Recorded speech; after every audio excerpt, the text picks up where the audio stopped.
Hello दोस्तों, आशा करती हूँ आप सब बहुत अच्छे होंगे। और इससे पहले वाली वीडियो में हमने पढ़ा था कि ग्रामर किसे कहते हैं, और हमारे सिलेबस के सीरीज में जो दूसरा टॉपिक था वो था लैंग्वेज। तो हम बिना अपना समय गंवाए इधर देखते हैं। तो अगला टॉपिक हमारा क्या था?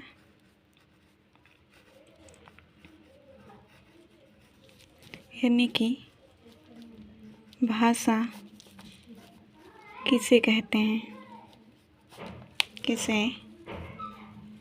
कहते हैं, ये हमारी बात थी। अब मैं आपसे पूछती हूँ कि भाषा किसे कहते हैं। आप सब जानते हो कि जो हम बोलते हैं वही भाषा होती है। या अगर मैं कहूँ कि आप मुझे एक भाषा का प्रयोग बताइए, तो आप क्या करेंगे? थोड़ा सोचेंगे। लेकिन इसे सभी लोग आसानी से जानते हैं कि अगर हमारे पास भाषा नहीं होती, हम किसी चीज़ को प्रॉपर किसी को समझा नहीं पाते, किसी की बात को समझ ना पाते, तो फिर काम ही नहीं चलता। तो आपसे पूछा जाए कि भाषा है क्या, तो आप बोलोगे भाषा एक माध्यम है जिसके माध्यम से हम किसी की बात को आसानी से समझ पाते हैं और किसी को अपनी बात आसानी से समझा पाते हैं। बस इसमें शर्त ये होती है कि जब हम किसी को जो भाषा बोल रहे हैं वो सामने वाले को पता हो, या जो सामने वाला बोल रहा है वो हमें पता हो। क्योंकि जब लैंग्वेज ही नहीं आएगी तो हम उस बात को समझ कैसे पाएंगे। तो आइए हम जानते हैं कि लैंग्वेज या भाषा कहते किसे हैं।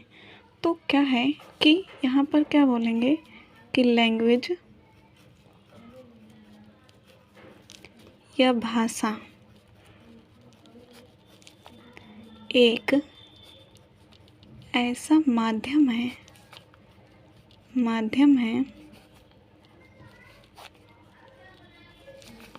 जिसके द्वारा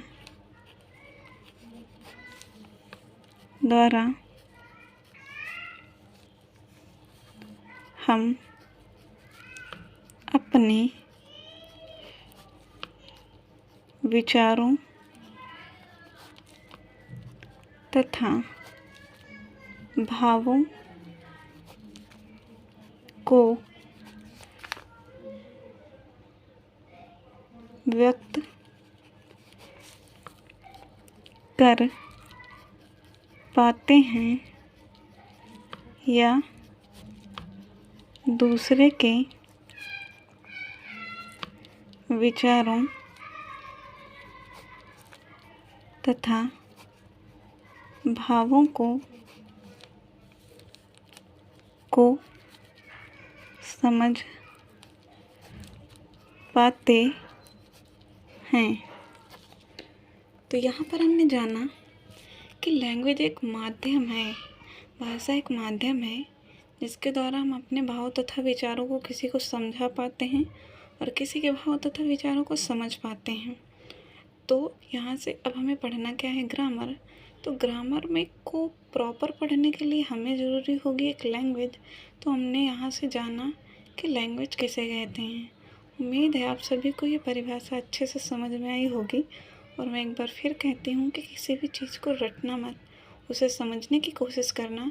क्योंकि जो समझ आता है वो लंबे टाइम तक हमारे दिमाग में रहता है, और जब हम जो रटते हैं उसे हम बहुत ही जल्दी भूल जाते हैं, यानी उसे हमारा माइंड एक्सेप्ट नहीं करता। ओके, उम्मीद करती हूँ ये परिभाषा आपको समझ में आई होगी। मिलते हैं नेक्स्ट वीडियो में। धन्यवाद।